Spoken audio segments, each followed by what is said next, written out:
गर्मजोशी से आपका स्वागत है हमारे अबंडेंट लाइफ टेलीविजन प्रोग्राम में। मुझे भरोसा है कि जो संदेश मैं आपको दे रहा हूं वो आपके लिए बड़ी आशीष है। कृपया मेरा ईमेल एड्रेस लिख लीजिए। मुझसे संपर्क करने के लिए आपका स्वागत है। मुझे अपना फीडबैक और प्रार्थना निवेदन भेजिए। हमारे पास अच्छी प्रार्थना टीम है जो 24 घंटे सातों दिन प्रार्थना करते हैं। हम बड़ी खुशी से आपके लिए प्रार्थना करेंगे और हम आपको बताएंगे कि हमने आपके लिए प्रार्थना की है और प्रभु यीशु मसीह आपको बहुतायत से आशीष दे। क्रिसमस का आपको अभिवादन। मैं भरोसा करता हूँ आप सब ने अच्छे से क्रिसमस का आनंद मनाया है और साथ ही मैं बहुत ही आशीषित और बहुत ही संपन्न नया साल मुबारक कहता हूँ। तो चलिए आज के संदेश में हम आगे बढ़ते हैं और इसका शीर्षक है क्रिसमस तो मसीह यीशु में नया मार्ग है। मैं आपके लिए पढ़ रहा हूँ मत्ती अध्याय 2 वचन 9 से। वे राजा की बात सुनकर चले गए और जो तारा उन्होंने पूर्व में देखा था वो उनके आगे आगे चला और जहाँ बालक था उस जगह के ऊपर पहुंचकर ठहर गया। यानी जहाँ पर बालक था।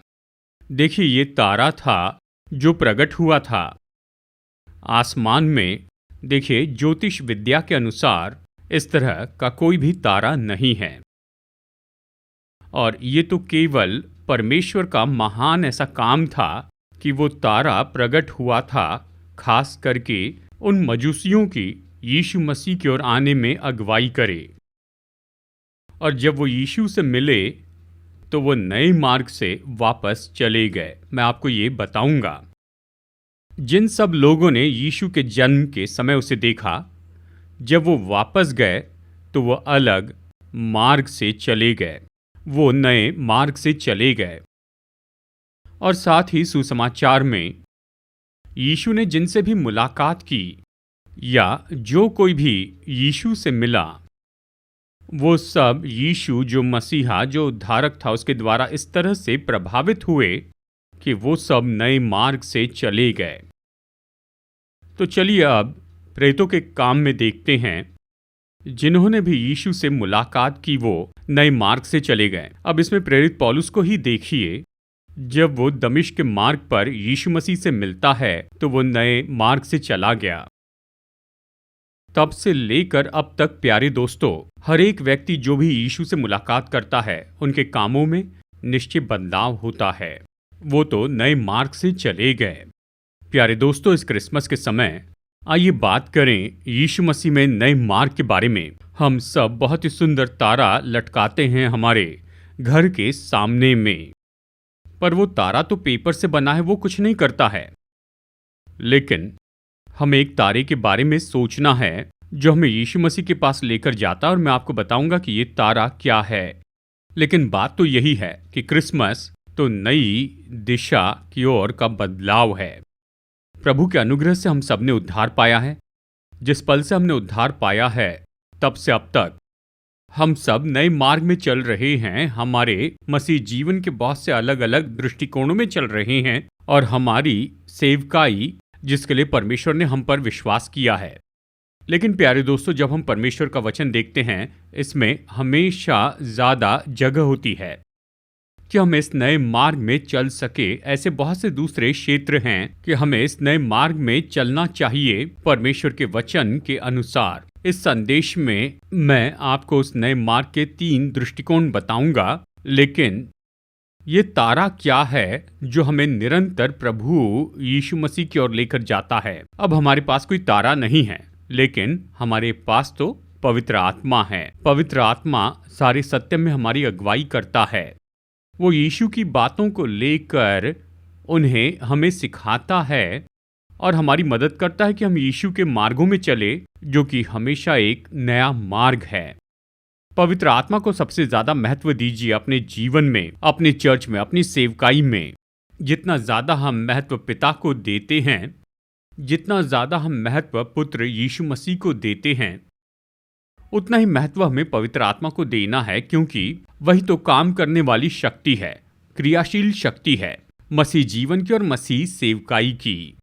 पवित्र आत्मा हमें वास करता है। हर एक दिन सुंदर प्रार्थना कीजिए, कहिए, पवित्र आत्मा आज मैं आपको समर्पित हो जाता हूँ। मेरे जीवन पर नियंत्रण कीजिए। यीशु मसीह के मार्गों में मेरी अगुवाई कीजिए। इस नए मार्ग में मेरी अगुवाई कीजिए। और निश्चय ही पवित्र आत्मा हमारी अगुवाई करेगा। और इस नए मार्ग की सुंदरता तो ये है प्यारे दोस्तों, जितना ज़्यादा हम नए मार्ग में चलेंगे उतना ज़्यादा नया जीवन हम में आएगा। आशीषित जीवन, जिसे मैं बहुतायत का जीवन कहता हूँ, और आगे जाकर आखिरकार अनंत जीवन। ठीक है, चलिए आगे बढ़ते हैं। देखिए, यीशु के जन्म की घटना में, मतलब जब यीशु का जन्म हुआ, जिन्होंने भी यीशु से मुलाकात की वो नए मार्ग से गए, यानी बहुत से लोग नए मार्ग से चले गए। लेकिन चलिए चर्चा करते हैं ऐसी 3 घटनाओं पर जो हमें बताती हैं इस नए मार्ग के 3 दृष्टिकोण को देखेंगे। नंबर 1, यूसुफ तो जिम्मेदारियों के नए मार्ग में चलता गया।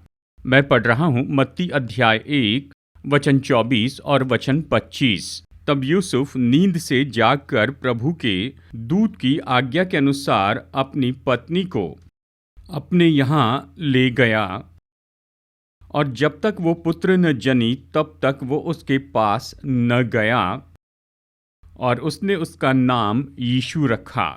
अब देखिए, इस क्रिसमस के समय में सबसे मुश्किल भाग जो पूरा किया गया वो तो यूसुफ के द्वारा हुआ। मरियम से उसकी मंगनी हुई थी, और फिर अचानक उसने पाया कि मरियम तो गर्भवती है, और वो तो बहुत ही परेशान हो गया। वचन 19 में ये कहता है, उसने उसे चुपके से त्याग देने का विचार किया। सब लोगों के सामने क्यों नहीं? क्योंकि मंगनी हुई थी। अगर सबके सामने वो घोषित करता कि वो अपनी मंगनी तोड़ रहा है, तो जल्दी या देरी से लोगों को मरियम गर्भवती है इस बात का पता चल जाता। फिर वो जान जाते कि क्यों यूसुफ ने उसे छोड़ दिया है। तो बिना कोई शोर शराबा किए, कुछ बोले, वो उसे चुपचाप छोड़ देना चाहता था। और तब परमेश्वर का स्वर्गदूत उसके सामने प्रकट हुआ और उसने कहा, तुम्हें मरियम को अपनी पत्नी बनाना ही होगा, क्योंकि परमेश्वर ने तुम्हारे ऊपर बहुत बड़ी जिम्मेदारी रखी हुई है यीशु मसीह के इस पूरे जन्म की तस्वीर में। यूसुफ नहीं जानता था कि क्या हो रहा है, लेकिन वो तो केवल आज्ञाकारी हो गया स्वर्गदूत के द्वारा परमेश्वर के वचन के लिए।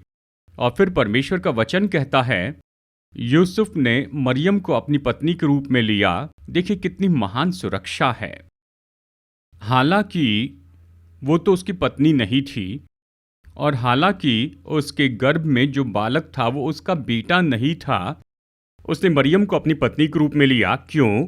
कि उसकी सुरक्षा करे, कि परमेश्वर के उद्देश्यों की रक्षा करें। ये बहुत महान बात है ना। और फिर एक और जिम्मेदारी थी कि जब तक यीशु का जन्म नहीं हुआ तब तक उसने उसे नहीं जाना। कितनी महान जिम्मेदारी थी। फिर जैसे स्वर्गदूत ने उससे कहा, उसने उस बालक का नाम यीशु रखा। और फिर देखिए कितनी महान जिम्मेदारी थी। यीशु मसीह के क्रूस पर मरने तक यूसुफ ने उसके पिता होने की भूमिका निभाई। उस बच्चे की परवरिश की परमेश्वर की व्यवस्था के अनुसार, परमेश्वर के उद्देश्यों के लिए, और प्रतिदिन वो उसे भवन में ले गया प्रभु की आराधना के लिए। ये तो बहुत ही महान बात है दोस्तों। यूसुफ ने यहाँ पर बिना हिचकिचाहट के उसने जिम्मेदारी उठा ली कि वो मरियम का पति हो जाए और यीशु मसीह का पिता हो जाए, कि उसकी परवरिश करे। और साथ ही वही तो कारण था, यीशु जब बढ़े और अपने जीवन के 33.5 साल के हो गए, और उसके जीवन के अंतिम 3.5 साल में परमेश्वर के सारे उद्देश्यों को पूरा किया। यूसुफ तो जिम्मेदारी के मार्ग में चलता गया कि एक तरह से परमेश्वर के उद्देश्यों को पूरा करते चले जाएं। जब यीशु बड़े हुए तो वो प्रभु राज्य का सुसमाचार प्रचार करने लगे, और यूसुफ की सहायता वहां पर थी। यीशु ने 4 सुसमाचारों में बहुत ही महान शिक्षाएं दी। लोगोस जो परमेश्वर का सीधा वचन है, यूसुफ तो उसके साथ में था। यीशु ने महान चमत्कार किए थे, यूसुफ उसके साथ ही था। यहाँ तक कि जब यीशु क्रूस पर मर रहे थे, हम पढ़ते हैं कि माता मरियम उसके साथ में थी और हो सकता है कि यूसुफ भी वहां पर था। हालांकि ये तो लिखा नहीं गया है। और यहाँ तक कि पुनरुत्थान में निश्चय यूसुफ भी यीशु के साथ था।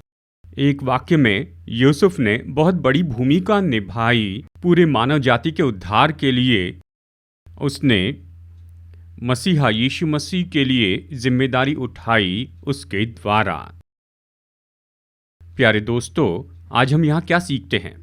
आइए हम खुद से ये सवाल पूछें।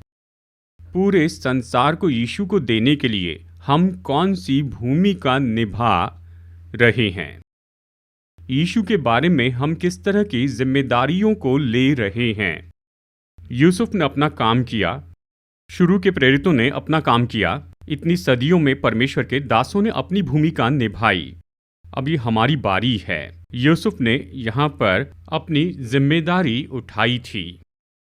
प्यारे दोस्तों, क्या हम ऐसा कर सकते हैं कि यीशु को अपनी जिम्मेदारी के रूप में ले ले, कि संसार में यीशु का प्रचार करें, पूरे संसार में प्रभु राज्य का सुसमाचार प्रचार करें, कि यीशु की शिक्षाओं को पूरे संसार को दें, कि पूरे संसार को यीशु ने के चमत्कारों को बताए और खास करके प्रायश्चित के बारे में बताए जो दंड प्रभु यीशु मसीह ने सारी मानवता के लिए उठाया था।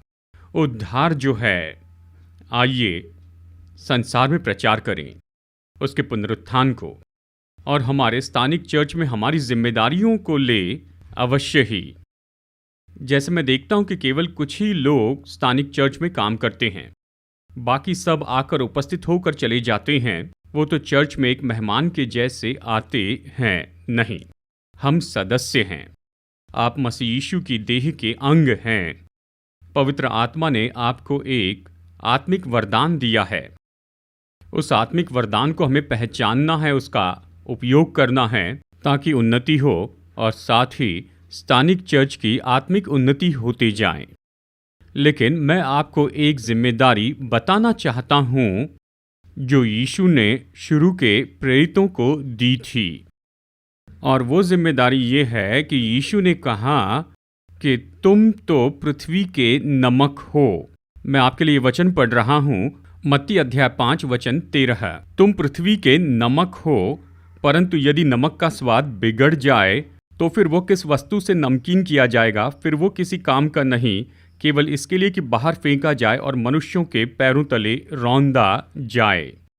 यीशु यहाँ पर बहुत ही बड़ी जिम्मेदारी दे रहे हैं शुरू के चेलों को, और यीशु ने कहा कि तुम तो पृथ्वी के नमक हो। इससे यीशु का क्या अर्थ था?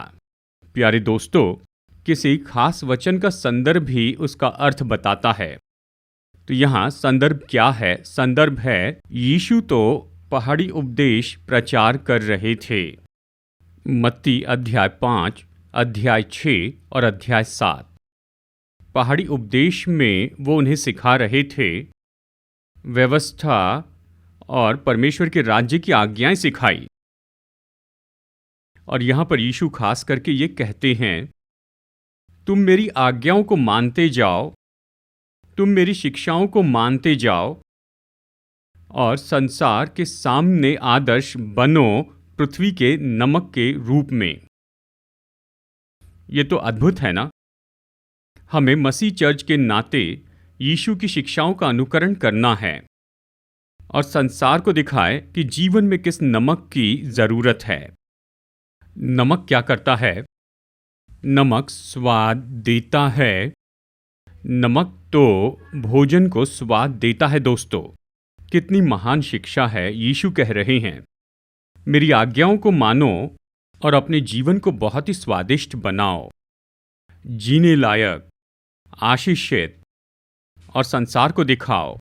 मेरी शिक्षाओं का पालन करके वो भी अपने जीवन को बहुत स्वादिष्ट बना सकते हैं, जैसे भोजन में नमक मिलाया जाता है। सच में बहुत महान शिक्षा है। आइए हम खुद से सवाल पूछें कि हम खुद यीशु ने पहाड़ी उपदेश में दी हुई आज्ञाओं में से कितनी को पूरी कर रहे हैं।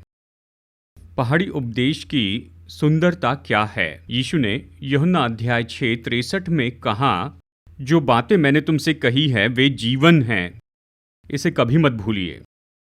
यीशु मसीह की आज्ञाएं हमें बहुतायत का जीवन देती है। एक स्वादपूर्ण जीवन, योग्य जीवन, सुंदर जीवन, आनंदित जीवन, शांति का जीवन, परिपूर्ण जीवन, ये सब आशीषें हैं।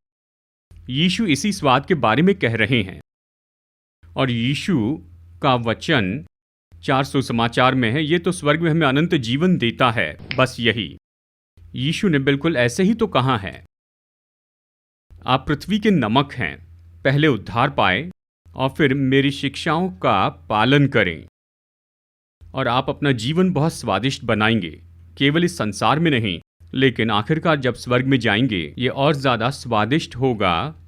फिर यीशु ने कहा, यही तो मेरा अर्थ है जब मैं कहता हूं कि तुम पृथ्वी के नमक हो। इस पर ज़रूर गौर करें, यीशु की शिक्षाओं को माने। यह हमारे जीवन को सुंदर बनाता है, हमारे बच्चों के जीवन को, हमारे परिवार को, हमारे चर्च को मार्ग दिखाता है कि जीवन की उत्तमता किस बारे में है, जीवन की सुंदरता किस बारे में है, जीवन की उत्तमता सच में किस बारे में है। और फिर संसार अपने आप ही हमारे पास में आएगा, हमें उसके पास जाना नहीं होगा। वो हमें देखेंगे और हमसे पूछेंगे कि इसका रहस्य क्या है आपके जीवन के स्वाद का। तो हम ऐसा करें? हाँ, ज़रूर करें दोस्तों। नंबर 2, बुद्धिमान मजूसी सुरक्षित मार्ग से चले गए। मैं आपके लिए पढ़ रहा हूँ मत्ती अध्याय 2 वचन 12। स्वप्न में ये चेतावनी पाकर कि हेरोदेस के पास फिर न जाना, वे दूसरे मार्ग से अपने देश को चले गए। यहाँ पर जो संदर्भ है ये सच में बहुत रोमांचक है। जानते क्यों? जब राजा हेरोदेस को पता चला कि ये बुद्धिमान मजूसी यीशु को देखने जा रहे हैं, तो उसने कहा, तुम जाकर यीशु से मिलो और मुझे खबर दो ताकि मैं भी जाकर उसकी आराधना कर सकूं। उसने जो कहा वैसे नहीं करना चाहता था। यहाँ पर यीशु को मारने के लिए उसका अलग उद्देश्य था। तो बुद्धिमान मजूसी यीशु से मिले और वो तो बहुत ही खुश हो गए। उन्होंने यीशु की आराधना की, यीशु को उन्होंने भेंटें दी और वो वापस जा रहे थे कि हेरोदेस के पास जाए। और तब परमेश्वर का स्वर्गदूत प्रकट हुआ और उसने कहा, हेरोदेस के पास नहीं जाना, क्योंकि ये तो तुम्हारे लिए बहुत ही खतरनाक होगा। सबसे पहले ये तुम्हारे जीवन को खतरे में डालेगा। हेरोदेस को बताने से, यीशु के बारे में कुछ गलत बताओगे तो, या फिर यीशु के बारे में उसे खबर भी दोगे तो वो मार देगा। और साथ ही यहाँ तक कि यीशु भी खतरे में होगे, क्योंकि वो नहीं चाहता कि कोई और राजा उसके राज्य में से उदय हो जाए, क्योंकि वो उसे मार देगा। ये तो खतरे का मार्ग था। उस मार्ग में न जाएं, पर सुरक्षा के मार्ग से जाएं। ये सच में बहुत ही महान बात है। मसीह जीवन में पवित्र आत्मा हमेशा खतरनाक मार्गों के बारे में चेतावनी देता है, जहां हमें चोट पहुंचेगी, जहां हम कुछ खो देंगे, हमारे पास की चीज़ों को, या यहाँ तक कि हम अपने परिवार को या अपने वैवाहिक जीवन को मुश्किल में डाल देंगे। वो पुराना मार्ग, पवित्र आत्मा हमेशा ही हमें सुरक्षा का मार्ग दिखाएगा। अब ये सुरक्षा का मार्ग क्या है? मैं परमेश्वर के वचन से इसके बारे में अलग तरह से बता सकता हूँ, लेकिन चलिए मैं आपको 2 बहुत ही सुंदर वचन बताता हूँ जो यीशु मसीह ने कहे थे। 2 मार्ग जो मसीह जीवन से संबंधित हैं, और यीशु इन 2 मार्गों के बारे में बताते हैं मत्ती अध्याय 7 वचन 13 में। सकेत फाटक से प्रवेश करो, क्योंकि चौड़ा है वो फाटक और सरल है वो मार्ग जो विनाश को पहुंचाता है, और बहुत से हैं जो उससे प्रवेश करते हैं। क्योंकि सकेत है वो फाटक और कठिन है वो मार्ग जो जीवन को पहुंचाता है, और थोड़े हैं जो उसे पाते हैं। हमारे प्रभु यीशु मसीह स्पष्ट रूप में 2 मार्गों के बारे में कहते हैं जो मसीह विश्वासी के नाते हमेशा हमारे सामने हैं। इनमें पहला है वो चौड़ा मार्ग, ये चौड़ा मार्ग तो खतरे से भरा है और ये चौड़ा मार्ग तो विनाश का मार्ग है। प्यारे दोस्तों, क्या आपने कभी जाना कि यीशु ने क्या कहा कि बहुत है जो उस मार्ग पर जाते हैं, उस चौड़े मार्ग पर, वहां पर उद्धार नहीं है। चौड़ा मार्ग तो पाप का मार्ग है।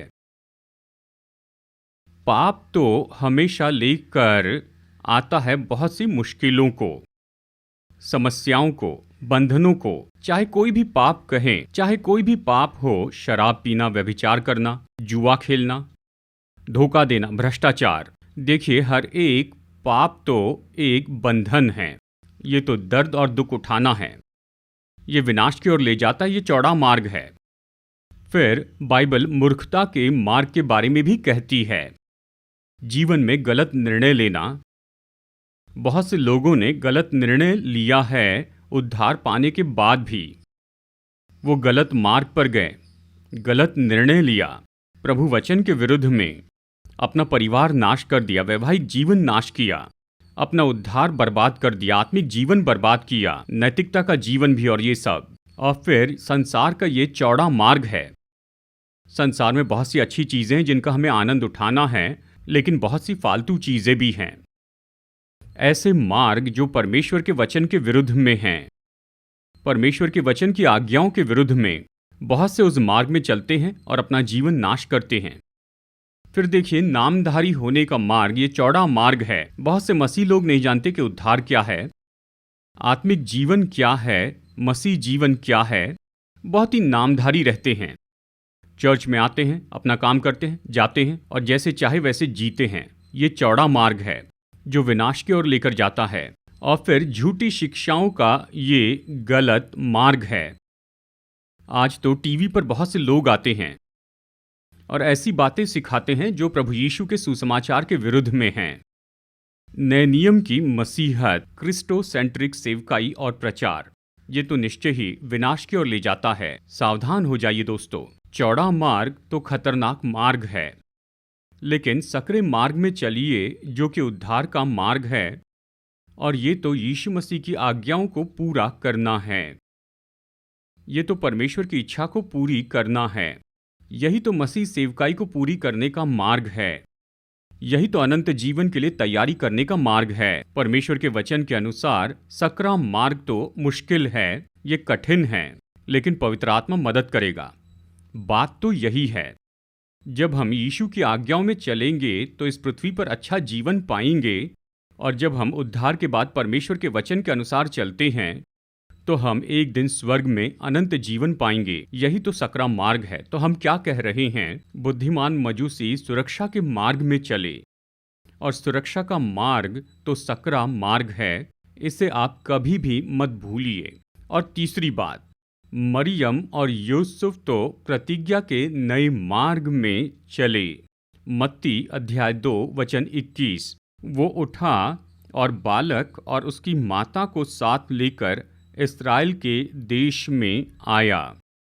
जब वो इस्राएल के देश में आए तो वो नासरत नाम की जगह पर आए और वहाँ पर यीशु पलने और बढ़ने लगे। नासरत तो महत्वहीन ऐसा गांव था। लोगों ने सोचा कि इसमें से कुछ भी अच्छा नहीं आएगा।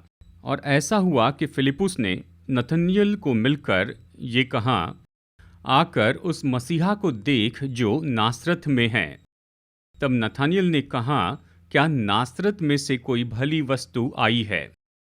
और फिलिपुस ने कहा, आकर देख ले। क्या यह अद्भुत नहीं? नासरत के बारे में सुंदर बात क्या थी कि यीशु मसीह वहां पर पले बढ़े थे। नासरत शब्द का मतलब है, प्यारे दोस्तों, कि समर्पित किया जाना। यीशु ने नासरत में ही अपना जीवन स्वर्गीय पिता को समर्पित किया था और उसने परमेश्वर के सारे उद्देश्यों को पूरा किया। हम क्या कह रहे हैं कि वे तो इस्राएल देश में आ गए, नासरत में। इसके बारे में सुंदर बात क्या है? ये तो प्रतिज्ञा का देश है। हमारे मसीह जीवन में, प्यारे दोस्तों, अभी इससे आगे इस्राएल देश अभी हमारे लिए प्रतिज्ञा का देश नहीं रहा, स्वयं यीशु मसीह ही हमारे प्रतिज्ञा का देश है। दूसरा कुरिन्थियों अध्याय 1 वचन 20 कहता है, परमेश्वर की सारी प्रतिज्ञाएं तो मसीह यीशु में हमारे लिए ईश्वरीय हाँ हैं। यीशु मसीह ही हमारी प्रतिज्ञा का देश हैं। इस क्रिसमस के समय मुझे पता नहीं कि आप कौन सी प्रतिज्ञा या किस आशीष की अपेक्षा कर रहे हैं। शायद महान आशीष पानी है, या आपके बच्चों की शादी करवानी है, या किसी तरह की आशीष चाहिए, या किसी खास पाप से छुटकारा चाहिए कि आत्मिकता में बढ़ते चले जाएं और संपन्न होते जाएं अपनी नौकरी में, अपनी पढ़ाई में, अपने व्यापार में। परमेश्वर की सारी प्रतिज्ञाएं ये सब हाँ में हैं उस प्रतिज्ञा के देश में जिसे यीशु मसीह कहते हैं। अब हमें क्या करना चाहिए कि हम इन प्रतिज्ञाओं को प्राप्त करें जो कि प्रभु यीशु मसीह में हैं। रोमियो अध्याय 4 वचन 20 और वचन 21, और न अविश्वासी होकर परमेश्वर की प्रतिज्ञा पर संदेह किया, पर विश्वास में दृढ़ होकर परमेश्वर की महिमा की, और निश्चय जाना कि जिस बात की उसने प्रतिज्ञा की है वो उसे पूरा करने में भी समर्थ है। अब ये अब्राहम के बारे में कह रहा है। अब्राहम ने परमेश्वर की प्रतिज्ञाओं पर विश्वास किया, और हालांकि उसने उस प्रतिज्ञा को तो नहीं देखा जो कि आखिरकार प्रभु यीशु मसीह थे। हमें क्या करना चाहिए दोस्तों? विश्वास करें, विश्वास रखें, हमारे प्रभु यीशु मसीह में विश्वास रखें और संदेह न करें। संदेह परमेश्वर की सामर्थ को रोकता है, और आखिरकार परमेश्वर की आशीष को विश्वास करे और फिर महिमा दे। अपनी आराधना और प्रार्थना के द्वारा प्रभु को महिमा दे, अपने काम के द्वारा, अपनी सेवकाई के द्वारा। और फिर परमेश्वर का वचन कहता है विश्वास में बलवान हो जाएं। प्यारे दोस्तों, जितना ज्यादा हम विश्वास में बलवान होंगे तो इस क्रिसमस के समय हम जिस प्रतिज्ञा की अपेक्षा कर रहे हैं, हमारे प्रतिज्ञा के देश यीशु के द्वारा, तो हम निश्चय ही स्वतंत्र हो जाएंगे और ये हमें आशीष देगा। तो आइए इस समय प्रार्थना करते हैं। अनुग्रहकारी परमेश्वर स्वर्गीय पिता, आपके वचन के लिए धन्यवाद। यीशु मसीह, आपसे जितने भी लोग मिले और आपके जन्म के समय वो आए, वो नए मार्ग से गए। मदद कीजिए प्रभु कि हम अपने मसीह जीवन में आगे बढ़ते जाएं, जिम्मेदारियों के इस नए मार्ग से, सुरक्षा के इस नए मार्ग से और प्रतिज्ञा के नए मार्ग से, और इस पृथ्वी पर बहुतायत से आशीष पाए और आखिरकार स्वर्ग में हो कि आपके साथ में रहें और हमारे प्रियजनों के साथ में हो, क्योंकि हमारे उद्धारकर्ता प्रभु यीशु मसीह के नाम में हम ये प्रार्थना मांगते हैं, आमीन। मैं भरोसा करता हूँ कि जो संदेश मैंने आपको बताया वो आपके लिए आशीष है। इस टीवी सेवकाई में बहुत सा खर्चा जुड़ा है। अगर पवित्र आत्मा आपकी अगुवाई करता है कि हमें योगदान दें, तो स्क्रीन पर दिए हुए इस QR कोड को नोट कीजिए, इसकी तस्वीर लीजिए और आप अपने डोनेशन ऑनलाइन भेज सकते हैं। साथ ही नोट कीजिए ऑनलाइन बैंक डिटेल्स जो स्क्रीन पर दिए गए हैं। आप अपनी भेंट राशि इसके द्वारा भी भेज सकते हैं। आप में से कुछ लोग पुराने तरीके का उपयोग करना चाहते हैं तो आप मनी ऑर्डर से भेज सकते हैं। कृपया हमारा एड्रेस नोट कीजिए, abundant life 153 3RT, Vijayanagar colony, Hyderabad 50057, Telangana, India. तो आइए बेनेडिक्शन के लिए सिर झुकाते हैं। अब हमारे प्रभु यीशु मसीह का अनुग्रह, परमेश्वर का प्रेम और पवित्र आत्मा की संगति आपके साथ बनी रहे, आपके परिवार के साथ, आप जो करते हैं आपके कामों में अब से लेकर सदा तक बनी रहे। आमीन।